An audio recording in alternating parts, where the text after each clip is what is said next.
प्रिय विद्यार्थियों नमस्कार। आप देख रहे हैं लक्ष्यकार सर हिंदी वाले यूट्यूब हिंदी शिक्षण चैनल और मैं हूं श्रवण कुमार लक्ष्यकार।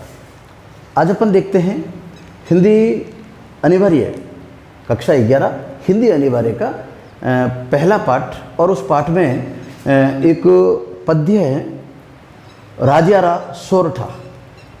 और ये राजियारा सोरठा ये कक्षा 10 में भी है, तो दोनों ही कक्षाओं के अंदर कुछ सोरठे अलग अलग हैं, कुछ कॉमन हैं। तो राजा का सोरठा अपन देखते हैं। इन सोरठों के लेखक हैं, इन सोरठों के जो रचयिता हैं वो हैं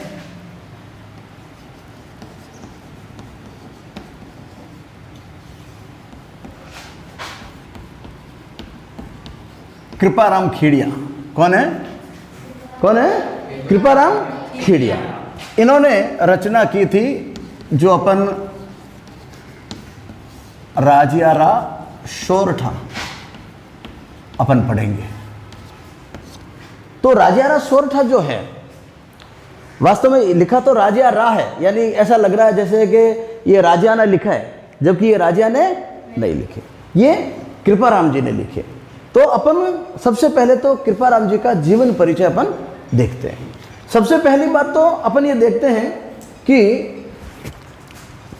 ये जो कृपाराम जी है इनका जन्म कब हुआ और कहाँ हुआ था। इनके जन्म के बारे में मैं बताऊं आपको। जन्म इनका हुआ था सन 1743 में। सन 1743 में इनका जन्म हुआ था। और जन्म स्थान कोई बता सकता है? आप लोगों ने पढ़ा, किताब पढ़ी हो तो कहाँ पर इनका जन्म हुआ था? इनका जन्म हमारे बिल्कुल पास में, यानी यहां से मात्र 15 किलोमीटर दूर खराड़ी गांव में। कहाँ हुआ था? खराड़ी गांव में। ये खराड़ी गांव, और ये खराड़ी गांव कहाँ आया हुआ है? पाली जिले में। कहाँ पर आया हुआ भाई? जिला पाली और तहसील जैतारण में।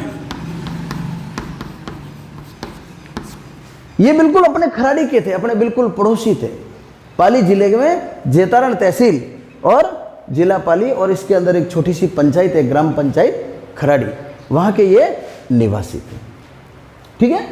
इनके पिताजी का नाम था श्री जगराम खेड़िया।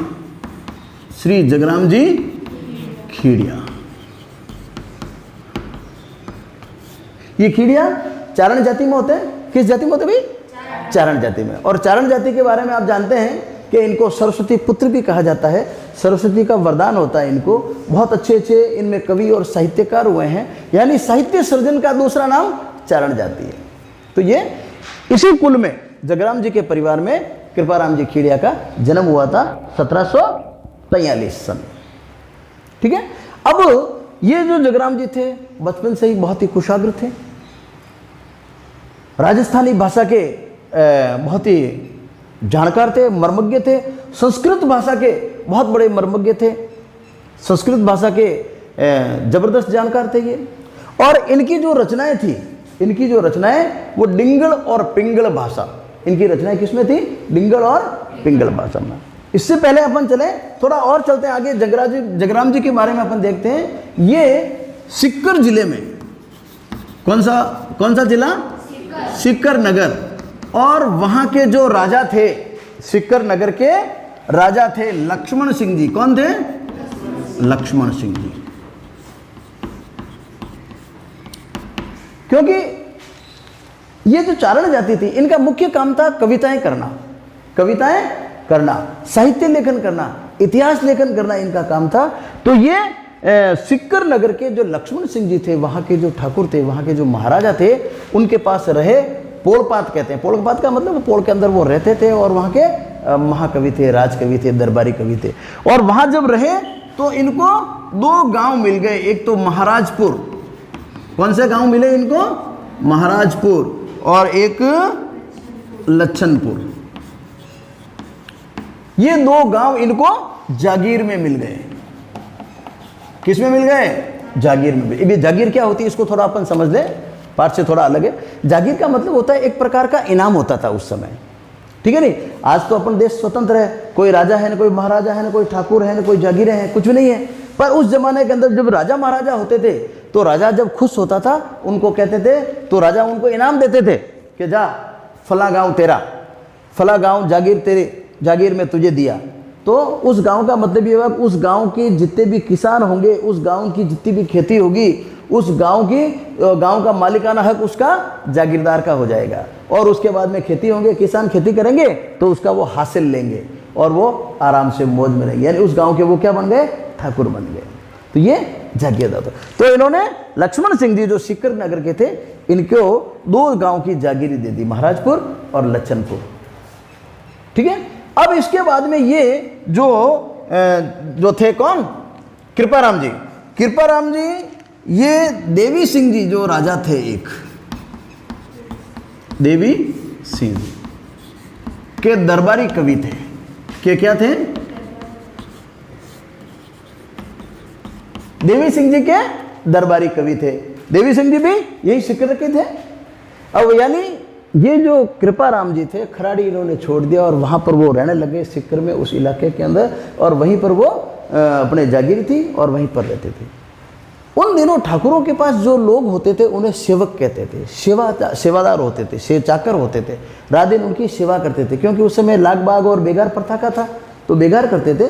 तो उनका एक सेवक था, किसका, कृपाराम जी का एक सेवक था जिसका नाम था राजा राम। क्या नाम था, राजा राम। ये क्या था भाई, ये एक सेवक था। किसका, किसका सेवक था, कृपाराम जी का सेवक। कौन था, राजा राम। यानी जब वो सेवक था तो कृपाराम जी का काम करता था, सेवा चाकरी करता था। वो एक बार कृपाराम जी क्या हुआ कि बहुत बीमार पड़ गए। एक बार कृपाराम जी बहुत बीमार पड़ गए, और आपने देखा होगा कि जब बीमारी होती है ना, अच्छे अच्छे निकट रिश्तेदार घर वाले भी उनको कहे तो उधर जा तो ठीक है, कहते नहीं कहते हैं, क्या तो मर जा तो ठीक है, अपनों रोज रोज जरा सेवा चाकरी नहीं रहे अपनों। पर कृपाराम जी जब बीमार पड़े तो राजा राम ने इनकी खूब सेवा की, खूब देखभाल की, कृपाराम जी की खूब सेवा की, देखभाल की, और इतनी सेवा की कि कृपाराम जी बहुत प्रसन्न हो गए और खूब आशीर्वाद देते थे कि भाई थारो भो भलो रहिजो, तू बहुत खुश रहिजे, हमेशा मौज कर जे तू, ठीक है, तुम्हारी खूब सेवा करी, तुम्हारे नयो जन्म दियो। इस प्रकार उन्होंने खूब आशीर्वाद दिया। पर उन दिनों राजा राम जो था वो धीरे धीरे मन में बड़ा मायूस रहता था, उदास रहता था, मरोड़ो रहे हो तो हैंग दिन, वो उसको कोई उत्साह ही नहीं था जीवन का। तो वो राजा राम जो था बड़ा मायूस रहने लगा, बड़ा दुखी रहने लगा। कृपाराम जी ने देखा कि भाई इसको क्या दुख है, मेरे यहाँ पर बड़ा आराम है, टाइम पे खाना मिलता है, टाइम पे सब कुछ मिलता है, व्यवस्था होती है, फिर ये राजा राम ऐसा क्यों रहता है।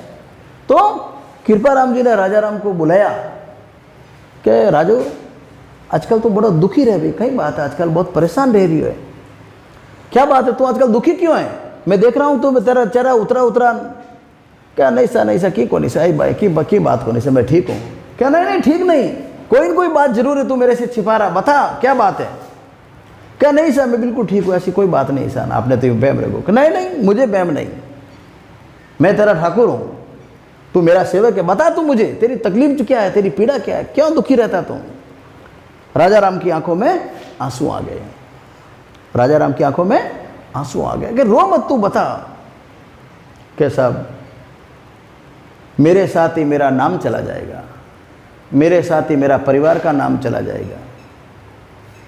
अच्छा ऐसी बात है। कृपाराम जी को मालूम पड़ा कि राजा राम के कोई संतान नहीं थी, राजा राम के कोई संतान नहीं थी, इसलिए वो दुखी रहता था, रोने लग गया।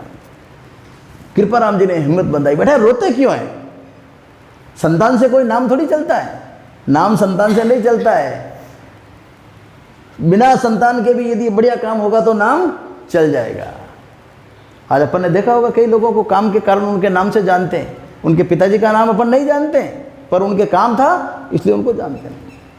कृपाराम जी ने कहा हे राजा तूने मेरी बहुत सेवा की, इसलिए अब जब तूने मुझे बता ही दिया कि भाई तुझे ये चिंता है कि भाई तेरा नाम चला जाएगा, तो राजा तू चिंता मत कर, मैं ऐसा काम करूँगा, ऐसा काम करूँगा, ऐसा साहित्य सर्जन करूँगा, ऐसा लेखन करूँगा कि युगों युगों तक राजिया का नाम रहेगा। उसके बाद में कृपाराम जी ने सोरठों की रचना की। सोरठा एक छंद लिखने का तरीका होता है। सोरठा दोहे का बिल्कुल उल्टा होता है, जैसा आप जानते हैं सोरठा दोहे का बिल्कुल उल्टा होता है। अर्ध सममात्रिक छंद होता है ये, और इसके अंदर उस छंद के अंदर जैसा कि आपने देखा होगा दोहे के अंदर भी 4 चरण होते हैं, सोरठे में भी 4 चरण होते हैं। तो पहला और तीसरा चरण 11 वर्णों का, इसके अंदर 11 मात्राएं होती है पहले और तीसरे में, और दूसरे और चौथे में 13 मात्राएं होती है। तो इस प्रकार सोरठा होता है। तो सोरठे के अंदर तो कृपाराम जी ने सोरठे की रचनाएं की। कृपाराम जी ने कहा कि मैं ऐसे रचना करूंगा कि तेरा नाम इतिहास में अमर हो जाएगा। उसके बाद में कृपाराम जी सोरठों की रचना करते हैं, और इतनी बढ़िया सोरठे होते हैं। ये जो सोरठे होते हैं, हर सोरठे के अंत में राजा को संबोधित करते हैं, वो लिखते हैं।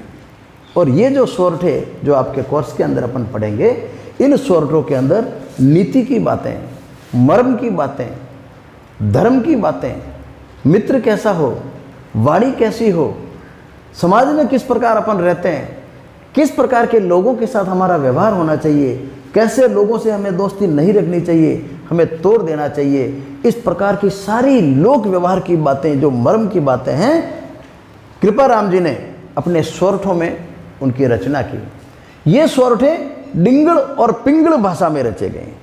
आप याद कीजिए, कौन सी भाषा? डिंगल भाषा। राजस्थानी की एक भाषा होती है जिसे अपन कहते हैं डिंगल भाषा। वो डिंगल भाषा की ये रचनाएं हैं, विशुद्ध राजस्थानी। तो ये था कृपाराम जी खेड़िया का जीवन परिचय। इन्होंने लगभग 140 सोरठे लिखे थे, और जिनमें सभी सोरठे बहुत ही अति लोकप्रिय, अति कर्णप्रिय हैं। और आज भी जब हमारे ग्रामीण अंचल में लोग बैठते हैं, सभा में बैठते हैं, महफिल में बैठते हैं, तो कृपाराम जी के सोरठे, जिसे राजा का सोरठा कहते हैं, उनको गाते हैं, बोलते हैं, और एक दूसरे को बात ही बात में उन सोरठों के माध्यम से ज्ञान की बात समझाते हैं। तो ये था कृपाराम जी के द्वारा बनाए गए राजयारा सोरठा और इनका ये जीवन परिचय। आइए अब अपन देखते हैं इनके सोरठे जो कक्षा 12 में, उनका पहले तो अपन पठन करेंगे। देखिए, जो पद्य होते हैं, जो कविताएं होती है, उनको पढ़ा नहीं जाता, उनका पठन होता है। उनका क्या होता है?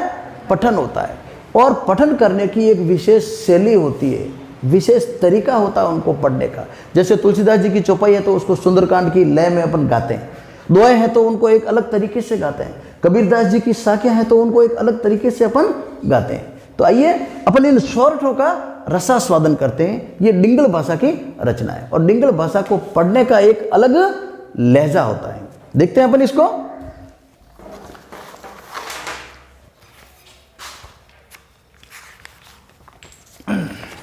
आपको सुनना बेटा है। हाँ, देखिए इसको अपन किस प्रकार पढ़ते हैं, आप सभी देखिए इसको। उसके बाद आप कोशिश करें। ये डिंगल भाषा का काव्य है। उपजावे अनुराग कोयल मन हरखित करे, कड़वो लगे काग रसना गुण राजिया, काली गही करूप कस्तूरी कांटा तुले, शक्कर बड़ी स्वरूप रोड़ा तुले राजिया, डूंगर जलते लाए देखे सारो ही जगत, पर जलती निज पाँव रते न दिखे राजिया, मतलबरी मनवार चुप के लावे चूरमो, मतलबरी मनवार चुप के लावे चूरमो, बिन मतलब मनवार राब न पावे राजिया, मुख ऊपर मिठियास घट माही खोटा गड़े, मुख ऊपर मिठियास घट माही खोटा गड़े, इसड़ा सो इकलास राखी जे नहीं राजिया, साचो मित्र सचेत, साचो मित्र सचेत, कयो काम न करे किसो, हरि अर्जुन रे हेत रत कर हाँ क्यों राजिया, हिम्मत किम्मत होए बिन हिम्मत किम्मत नहीं, हिम्मत किम्मत होए बिन हिम्मत किम्मत नहीं, करे न आदर कोई रद कागद ज्यों राजिया, करे न आदर कोई रद कागद ज्यों राजिया। तो इस प्रकार इस राग से अपन इन सोरठों का पठन करते हैं। आप भी इनको पढ़ें। अब अपन इसका एक एक का अनुवाद देखते हैं, सरलार्थ देखते हैं, भावार्थ देखते हैं और इनकी विशेषता देखते हैं।